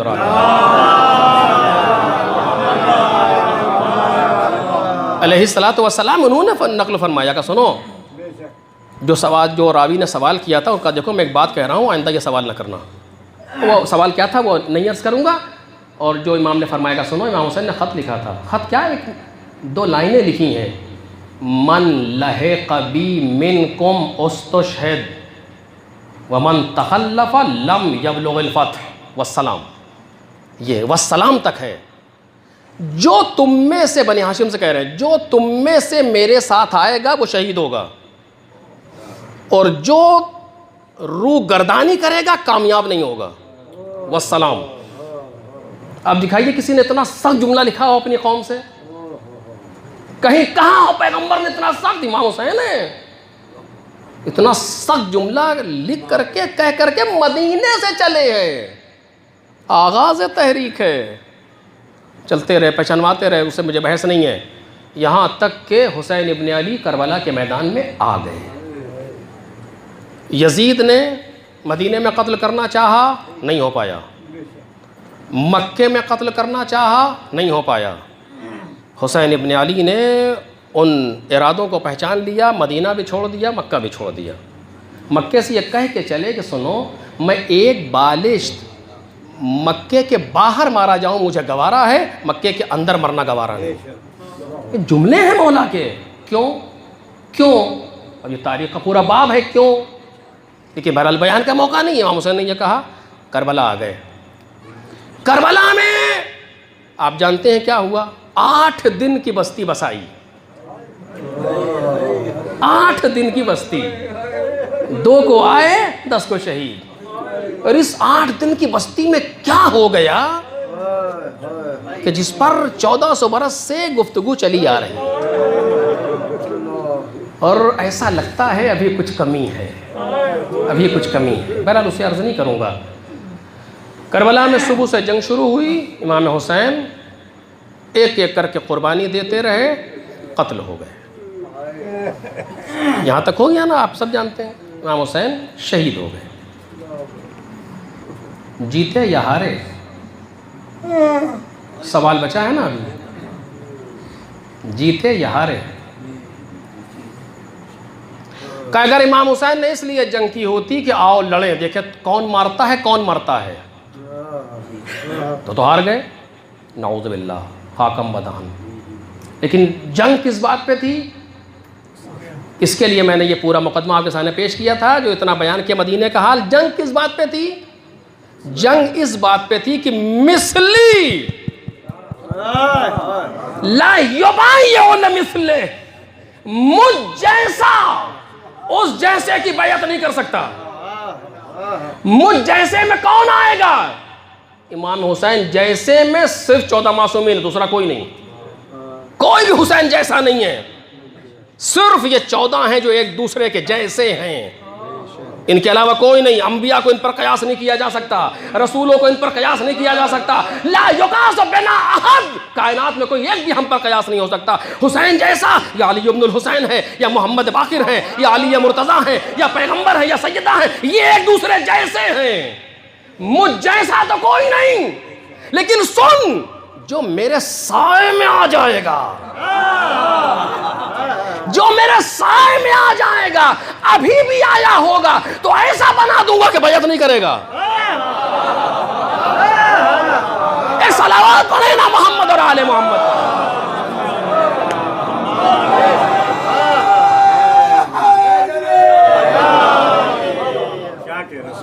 اگر میرے سائے میں آ گیا، خاندانی نہیں، خون کا رشتہ نہیں، اگر کچھ دن کے لیے بھی خلوص نیت سے آ گیا اور باطن پاک تھا، تو ایسا بنا دوں گا. یہ ہنر ہے حسین ابن علی کا. آپ جانتے ہیں جناب وہب کا روز عاشور، کربلا نہیں، روز عاشور جناب وہب کی شادی کا کون سا دن تھا؟ روز عاشور جناب وہب کی شادی کا مقتل نے لکھا 16واں یا 17واں دن شادی کا. وہب کون؟ کرسچن، عیسائی، مسلمان بھی نہیں. کربلا سے تھوڑا سا پہلے امام سے ملاقات ہوئی کیونکہ 8 دن تو کربلا ہی میں رہے ہیں. 16واں یا 17واں دن اب بیاہ کے جا رہا ہے. ارمان دیکھیے اپنے بیوی کے، ماں کے، لیکن یہ سارے ارمان قربان ہو گئے ایک حسین کی ہلکی سی ملاقات پر. یہ معجزہ ہے. مثلی لا یبایع مثلے، نہ وہب بیعت کرے گا، نہ وہب کی زوجہ بیعت کرے گی، نہ وہب کی ماں بیعت کرے گی. یہ مجھ جیسے تو نہیں ہے لیکن میرے سائے میں آ گئے تو میں نے اپنا اثر ان پر چھوڑ دیا. ہوا کہ نہیں ہوا؟ یہ نہیں کریں گے. کسی نے بیعت نہیں کی. میں پوری ذمہ داری سے بات کہہ رہا ہوں، اگر آپ کو ملے تو مجھے بتائیے کہ مجھے نہیں ملا ابھی تک کہ کربلا میں امام حسین کی بات تو درکنار، وہ تو اثر وہ اس منزل پر ہے کہ جہاں ذہن پروازی نہیں کر سکتا. کسی چھوٹے سے بچے کی گفتگو دکھا دیجئے، چھوٹے سے بچے کی. اصحاب میں بنی ہاشم میں نہ بھی ہو، صحابیوں میں سے کوئی بچہ یہ کہہ دے کہ اماں اب ہم سے پیاس نہیں برداشت ہو رہی، ہم جا رہے ہیں بیعت کرنے. کسی ایک بچے کی گفتگو نہیں. حسین ابن علی نے مدینے میں انکار بیعت کیا. انکار بیعت کو اس طریقے سے لے کے چلے کہ ساری قربانیاں دے کر کے خنجر کے نیچے بھی باقی رکھا. توجہ کریں. اور بیعت نہیں کی حسین نے. کون جیتا؟ سوال پھر آ گئے نا. کون جیتا؟ کمال یہ نہیں ہے کہ حسین نے بیعت نہیں کی تو جیتے. توجہ کیجئے گا. کمال یہ ہے کہ جس نے بیعت مانگی اس کو اپنی شکست کا خیال آ گیا. بس بیعت طلب کی تھی، اس کو بھی اپنی شکست کا یقین ہو گیا. کیسے کہہ رہا ہوں شکست کا یقین ہو گیا؟ مدینے سے بیعت کا سوال چلا، مکے ہوتا ہوا کربلا تک آیا، 10 محرم کو رہا. تیز رفتار سے بڑھتا ہوا بیعت کا سوال. توجہ میرے عزیزو، تیز رفتار سے بڑھتا ہوا بیعت کا سوال 2 قدم بھی نہ چلا عابد بیمار.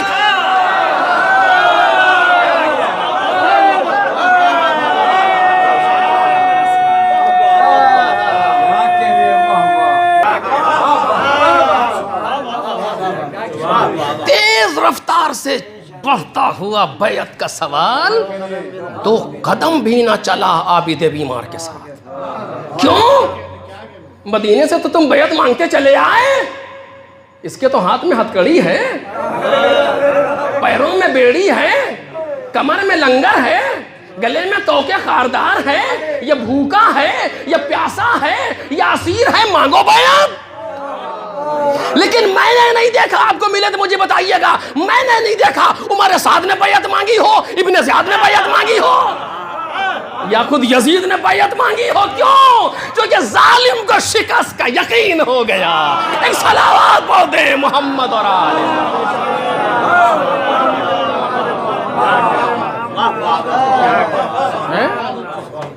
ایک بات اور، بس اسی میں مجلس تمام ہو جائے گی. ایک بات اور اس کے لیے واقعاً بہت مقدمہ چاہیے، اس طرح کی کئی تقاریر چاہیے اس جملے کے لیے، لیکن میں اسے کیے بغیر آپ کی سماعت بھروسہ کر کے جلدی سے کہہ رہا ہوں. توجہ کیجئے.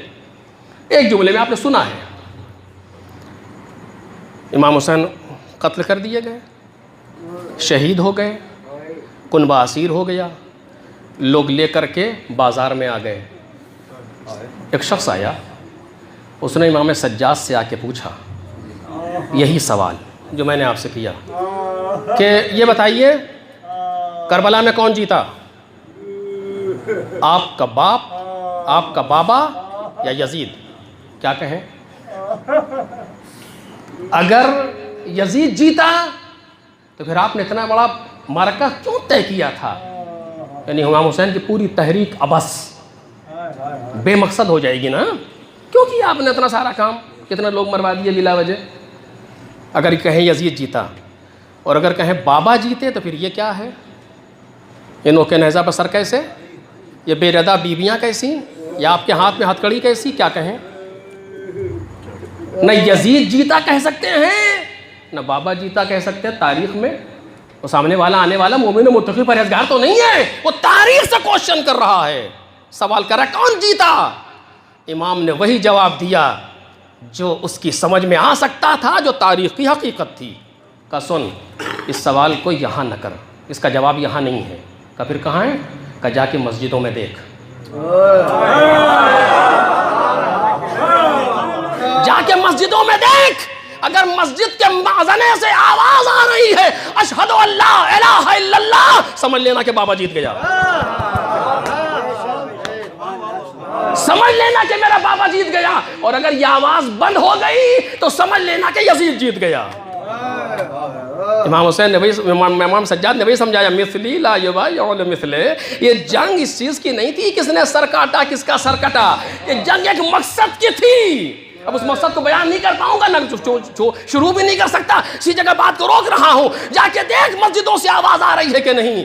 آج مسجدوں کی صدائے اشہد ان لا الہ الا اللہ، یہ فتح شبیری کا اعلان ہے، یہ فتح شبیری کا اعلان ہے. اور اب جملہ آپ یاد کر جو میں نے ابھی کہا کہ ظالم کو شکست کا احساس ہو گیا. کاش میری بات ضائع نہ ہو. ظالم کو شکست کا احساس ہو گیا.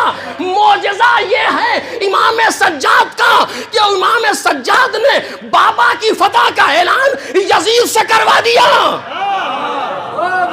کیسے نہیں معلوم، متوجہ ہوئے کہ نہیں کیسے.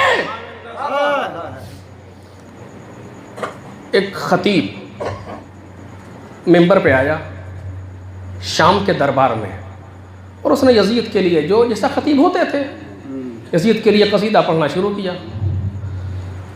امام سجاد نے بیچ میں روکا، خبردار خاموش، تو نے مخلوق کی مرضی کے لیے خالق کا غضب خریدا ہے. آج آپ کے سامنے منبر سے کہنا آسان ہے، یزید جیسے کے سامنے جہاں نہ جانے کہاں کہاں کے لوگ موجود تھے، اس کے سامنے جملہ کہنا اور ہتھکڑی بیڑی پہنے ہوئے کہ خاموش، تو نے خالق کے غضب کو مخلوق کی مرضی کے لیے خریدا ہے. یہی لفظیں ہیں امام کی. پھر متوجہ ہوئے یزید کی طرف، یزید مجھے اجازت دے کہ میں ان لکڑیوں پر چڑھوں. اللہ اللہ اللہ اللہ، کیا لہجہ ہے. لفظ منبر عربی کی لفظ ہے، منبر عربی کی لفظ ہے، لیکن امام سجاد نے یہ نہیں کہا کہ میں اس منبر پر چڑھوں. اذن لی ان اصعد علی هذه الاعواد، مجھے اعواد عود کی جمع ہے یعنی لکڑی، مجھے اجازت دے کہ میں ان لکڑیوں پر چڑھوں. کیونکہ وہ منبر کہاں جو خدا کی مرضی کے بغیر استعمال ہو، لکڑیاں ہیں. میں ان لکڑیوں پر چڑھوں اور اتکلم بکلمۃ، میں ایسی گفتگو کروں کہ جس میں خدا کی مرضی ہو، سننے والوں کے لیے ثواب ہو. دیکھ رہے ہیں آپ، بس یہ آخری فقرہ ہے مجلس کا. وہ بولوں جس میں امام سجاد نے بتا دیا کہ مجلس پڑھنا ہے تو کیسے پڑھنا ہے. وہ بولوں یزید کے دربار میں ایسے، وہ بولوں جس میں خالق کی رضا ہو، سننے والوں کے لیے ثواب ہو. یزید نے کہا نہیں، یزید نے کہا نہیں. لوگوں نے کہا یزید کیوں منع کر رہے ہو؟ کہا نہیں مناسب نہیں ہے، مصلحت نہیں ہے. کہا نہیں یہ تم نہیں جانتی کیسا انسان ہے. ارے کیا کہے گا، قیدی ہے. اللہ، یہ ہے معجزہ کلام معصوم. کہا یہ قیدی ہے، کیا کہیں گا آخر؟ کہا تمہیں نہیں پتا. کہا بولنے تو سنے کیا کہتا ہے آخر. باہر کے لوگ آئے ہوئے نا، مہمان بیٹھے، ریپرزنٹیٹیو بیٹھے، جسے آج بلایا جائے پتہ نہیں کتنی کتنی ایمبیسیز سے ایمبیسڈرز آتے ہیں. یزید نے بھی بلایا ہوا تھا بہت سے لوگوں کو تاکہ آ کر کے دیکھیں. پروپیگنڈے کا نظام تو وہی تھا نا اس زمانے میں، چینل تو تھے نہیں، وہی تھے کہ جا کے بتائیں گے مکروا ومکر اللہ واللہ خیر الماکرین. تم اپنا مکر کرو، خدا اپنی تدبیریں استعمال کرتا ہے. مجمع سے شور مچا، آنے والوں نے کہا رہے سننے تو دے، آخر کہتا کیا ہے یہ شخص، سنے تو ہم. یزید مجبور ہو گیا کہ ٹھیک ہے جائیے، اور کہا سنو یہ بنی ہاشم کی زبان ہے کہ اگر منبر پہ چلا گیا تو اس وقت تک نہ اترے گا جب تک مجھے اور پورے سلسلے کو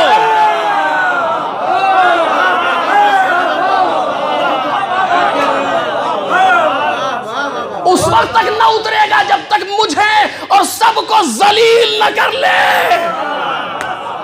اللہ اللہ، قیدی پر اتنا یقین، تخت پر بیٹھنے کے بعد بھی اتنا خوف۔ ایک صلوات پڑھے نا محمد اور آل محمد۔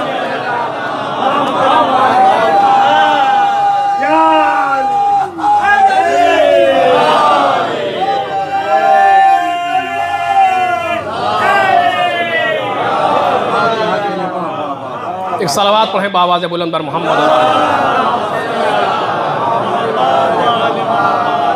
کہ اس وقت تک نہیں اترے گا جب تک یہ ہمیں پورے سلسلے کو ذلیل نہ کر لے۔ اللہ کیا یقین ہے، کیا یقین ہے، اور کتنا اعتماد ہے اس خاندان کی زبان پہ۔ اور اب وہ جملہ کہنا چاہتے ہیں، اس کے نہیں آپ کو یہاں تک لے کر کے آیا کہ محمد سجاد نے کیا کہا تھا۔ توجہ میرے عزیزو، یہ مجبوری بنا دیا ان لوگوں نے۔ جناب زینب کی تقریروں نے، سید سجاد کی تقریروں نے مجبوری بنایا ہے۔ اور اب دیکھیے فتح شبیری کا اعلان کیسے ہو رہا ہے۔ کیا کہا تھا امام سجاد نے؟ جا کے دیکھ، اگر مسجد سے آواز آ رہی ہے اشہد ان لا الہ الا اللہ، سمجھنا میرا بابا جیت گیا۔ امام سجاد گفتگو کر رہے ہیں، بولنے والا رکتا نہیں ہے۔ انا ابن مکہ و منا، انا ابن زمزم و صفا، اپنا تعارف کرا رہے ہیں، بیان کرتے چلے جا رہے ہیں۔ یزید نے کہا مؤذن سے اذان دے۔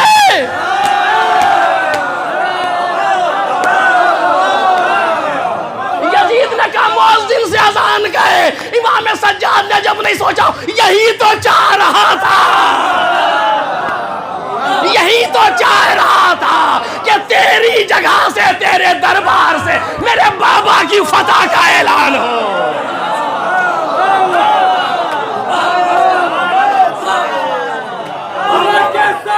دل مولا علی مولا، علی مولا کبھی بولی فلک مولا، علی مولا، علی مولا ستارہ ٹوٹ کر بولا، علی مولا، علی یہی تو چاہ رہا تھا کہ تو خود اعلان کروائے۔ اگر وہ مقدمہ آپ کے سامنے بیان ہوتا تو اس جملے کا لطف آتا، لیکن بہرحال خیر کبھی انشاءاللہ تو اعلان کروا اشہد ان لا الہ الا اللہ، تیرے حکم سے تیرے دربار میں میرے بابا کی فتح کا اعلان۔ یہ ایسا مجبور کر دے ظالم کو کہ خود اعلان فتح کرے۔ یہ ہے جنگ جو مقصد کے تحت ہو۔ بس آج ہمارے لیے بھی ضروری ہے کہ عزا مقصد کے تحت ہو۔ بس میرے عزیزو، یہ کم نعمت نہیں ہے، اس کے لیے بڑی قربانیاں ہیں۔ مجھے نہیں لگتا کہ کوئی عمل ہم تک پہنچا ہو جس میں اتنی قربانیاں دی گئی۔ کیوں ہے یا یہ حرارت کیوں ہے، وہ بات رہ گئی انشاءاللہ پھر کبھی۔ جتنا اس میں قربانیاں ہیں، یہ عزاداری حبیب کا خون لیے ہوئے ہے۔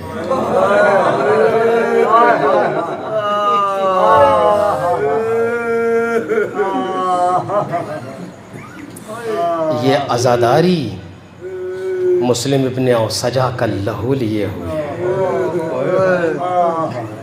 آج آپ جو غم منا رہے ہیں نا، ہمارے اور آپ کے کاندھوں پر آل محمد کے خون کی ذمہ داری ہے۔ شوخی نہیں ہے، مذاق نہیں کر رہا ہوں۔ آج ہمارے اور آپ کے کاندھوں پر علی اکبر کے لہو کی ذمہ داری ہے۔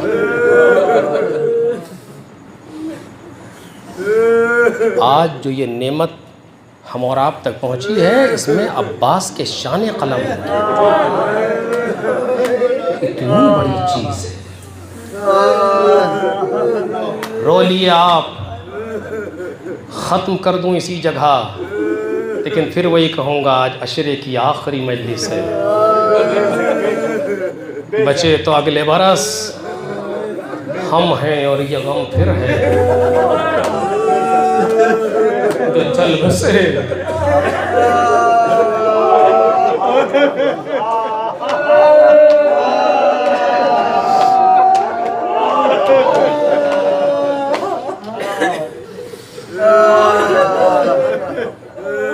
کتنی قربانیاں.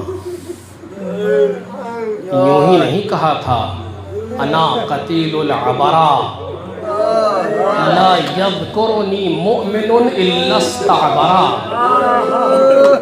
میں وہ کشتہ جور و جفا ہوں کہ کوئی مومن مجھے یاد نہیں کرے گا مگر یہ کہ اس کی آنکھوں سے آنسو آئے. یہ ہے حسین جس نے ایک دوپہر میں پورا بھرا گھر دے دیا, سب کچھ قربان کر دیا, اور اس کے بعد بھی اس بات کی تمنا ہے کہ میں نے کیا دیا. سب کچھ اس کی راہ میں دے کر خالق سے شبیر کہے جان تو تیری جان تھی مالک, میں نے کیا قربان کیا. میں نے اکبر کو تجھے دیا تو نے مجھے دیا تھا, میں نے اصغر کو تجھے دیا تو نے مجھے دیا. یہ عباس میرے پاس تیری امانت تھا, نہیں میرے مالک یہ جان بھی تو تیری تھی.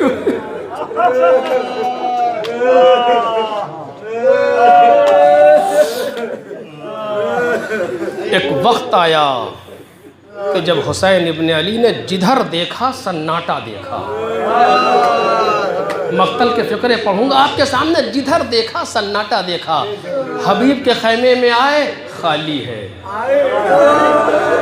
مسلم ابن اوسجا کے خیمے میں گئے خالی ہے, اور محمد کے خیمے میں آئے خالی ہے,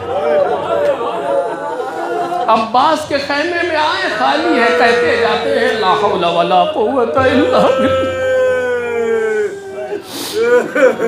پشت خیمہ پر آئے اور آواز دی زینب خدا حافظ, سکینہ سلام. بھیا کہاں چلے؟ کہا زینب جہاں سب گئے ہیں. اے بھائی ایسے نہیں, ایسے نہیں, خیمے میں آ جاؤ. بھیا خیمے میں آ جاؤ, آخری بار دل بھر کے دیکھ تو لوں بھائی. امام حسین خیمے میں آئے. میں رخصت نہیں پڑھوں گا, صرف ربط دے رہا ہوں. امام حسین خیمے میں آئے. بہت دیر تک حسین ابن علی خیمے کے اندر رہے. راوی کہتا میں نے دیکھا بڑی دیر ہو گئی تھی, حسین خیمے سے باہر نہیں آئے. میں دھیرے دھیرے نزدیک ہوا تو میں نے عجب منظر دیکھا. پردہ کبھی اٹھتا ہے کبھی گرتا ہے, کبھی اٹھتا ہے کبھی گرتا ہے.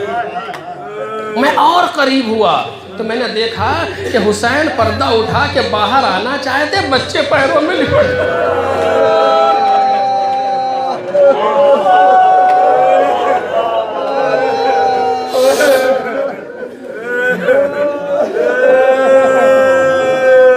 آپ یہ بیان بتا نہیں سکتے, سمجھ نہیں سکتے کہ کس کے لیے زیادہ سخت ہے. ان بچوں کے لیے زیادہ سخت ہے جو بے وارث ہو رہے ہیں, یا خود مولا حسین کے لیے سخت ہے کہ میرے بعد یہ بچے کیا. اس درمیان سب سے زیادہ جو ذات بے چین ہے وہ کون ہے آپ کو معلوم؟ مقتل کے جملے کہہ رہا ہوں. سب سے زیادہ جو ذات بے چین ہے خود جناب زینب کی ہے. ایسا لگ رہا ہے جیسے زینب تڑپ کے مر جائے گی. اور یہ بات ثابت ہے ابو الفضل عباس کے جملے سے, لیکن ابھی بیان کا موقع نہیں ہے. ایسا لگ رہا ہے جیسے زینب کی جان نکل جائے گی. امام حسین نے جب یہ کیفیت دیکھی تو مقتل کہتا ہے امام جربین بہن کا ہاتھ پکڑا اور لے کر کے ایک تنہائی میں آئے اور آواز دی, اے بہن ذرا سنبھالو اپنے آپ کو.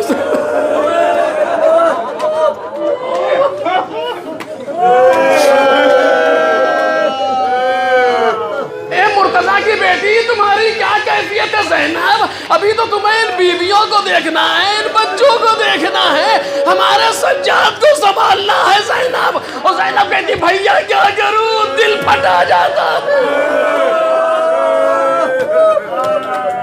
اے بھیا کیا کروں، جگر منہ کو آ رہا ہے۔ امام حسین نے انگشت شہادت سے قلب زینب پر اشارہ کیا۔ بعض مقاتل نے کہا دست شفقت کو پھیرا، جناب زینب کا دل ٹھہرا اور آواز دی، بھیا ابن ام، اے میرے ماں جائیں، جائیے جائیے، خدا حافظ، ستجدنی کما تحب و ترضا، آپ مجھے ویسا پائیں گے جیسا آپ چاہتے ہیں۔ اگر حسین جناب زینب کے دل کو سنبھالے بغیر چلے جاتے، زینب تڑپ کے مر جاتی۔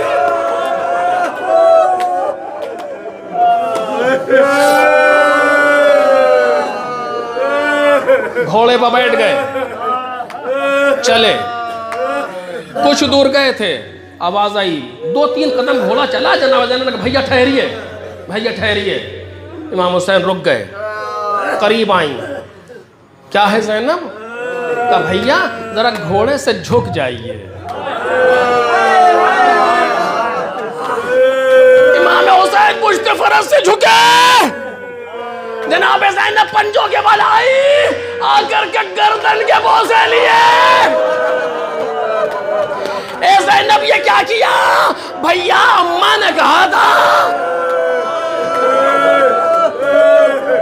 کہ زینب جب حسین مقتل کی طرف جائے میری طرف سے گردن کے بوسے۔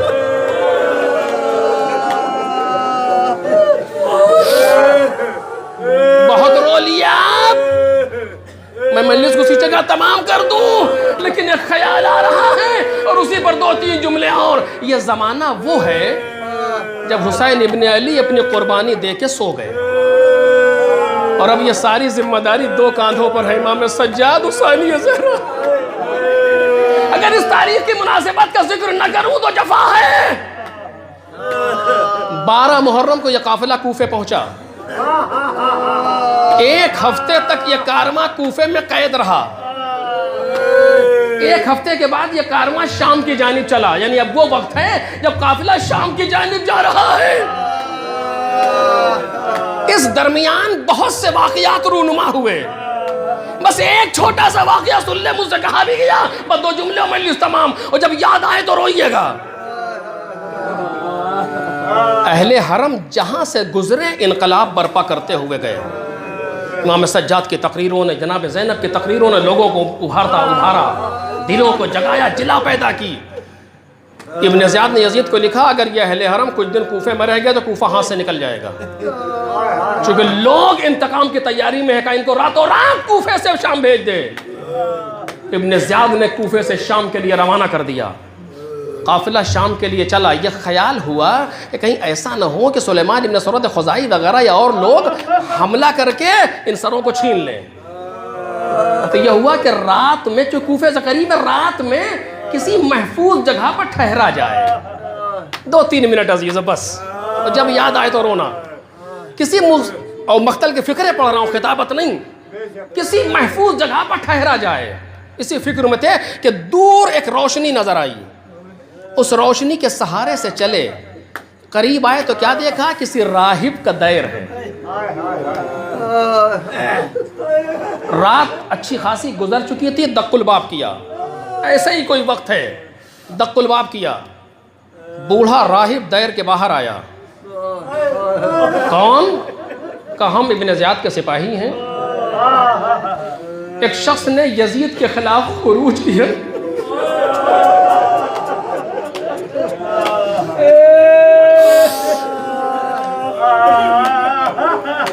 ہم نے ان کے مردوں کو قتل کر دیا اور ان کی عورتوں کو لے کر کے شام جا رہے ہیں۔ تو کہا ہم کیا کریں؟ کہا آج کی رات تمہارے دیر میں پناہ لینا چاہتے ہیں۔ بوڑھے راہب نے موقع کی نزاکت پر غور کیا، ایک طائرانہ نظر ڈالی، آخر کون ہیں یہ لوگ؟ اتنے معصوم چہرے، چھوٹے چھوٹے بچے۔ کچھ سمجھا، بہت مناسب فیصلہ کیا کہ سنو، ہمارے دیر میں اتنی جگہ نہیں ہے کہ تم سب آ سکو، ایسا کرو ان سروں کو رکھ دو، ان بیویوں کو لے آؤ اور اس جوان کو لے آؤ، تم سارے فوجی ہو، باہر سے دیر کی حفاظت کرو۔ سب نے راہب کی بات کو مان لیا. سروں کو لا کر کے دیوار سے لگا کے کھڑا کر دیا گیا.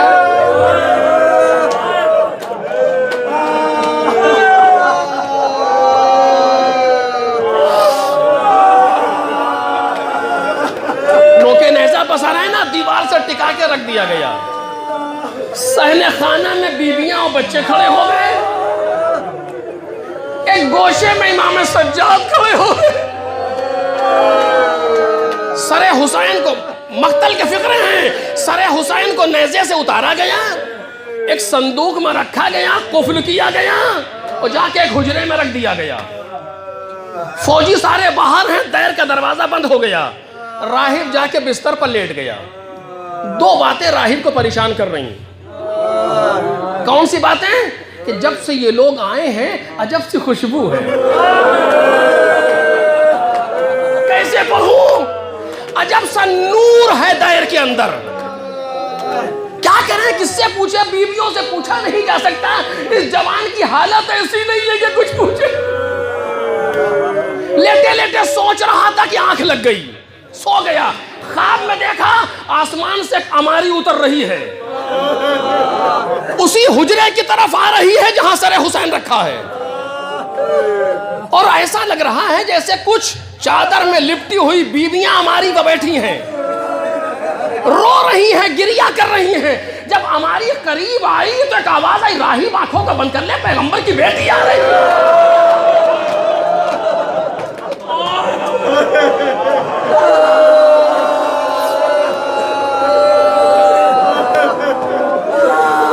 راہب کہتا ہے میں نے خواب میں آنکھوں کو بند کر لیا, اب مجھے دکھائی نہیں دے رہا لیکن سنائی دے رہا ہے. ایک ماتم, ایک شور, ایک گریہ, ایسا لگ رہا در و دیوار رو رہے ہیں. اور ایسا گریہ ہے جیسے کسی کا جوان مر جائے. اور ایک بی بی کہتی ہے یا قتیل الام, یا مظلوم الام, اے ماں کے مظلوم بیٹے, اے ماں کے پیاسے بیٹے. کہ اس کے رونے سے دل دہل رہا تھا, گھبرا کے آنکھ کھلی, جلدی سے اٹھا, اپنے سارے شاگردوں کو جگایا. 70 شاگرد ہیں, سب کو اٹھایا, ارے اٹھو قیامت آ گئی. سب کو لے کر کے آیا, حجرے کو کھولا, صندوق کے تالے کو توڑا, امام حسین کے سر کو نکالا. اب جو غور سے دیکھا تو کچھ پہچانا سے لگا.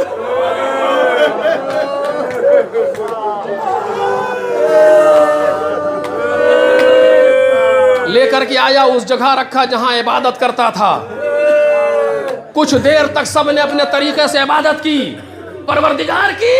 اور اس کے بعد راہب کہتا ہے اے سر یہ بتا کہ تو کون ہے. مجلس تمام ہو گئی عزیزوں, میں کہوں گا راہب کہیں کٹا ہوا سر بولتا ہے. راہب کہے گا بولتا تو نہیں ہے مگر یہ بولے گا. اے سر یہ بتا کہ تو کون ہے. سر سے آواز آئی, راہب انا الغریب. اے راہب میں غریب ہوں. انا العطشان. موضوع تو کلمات الامام الحسین سے پڑھ رہا ہوں.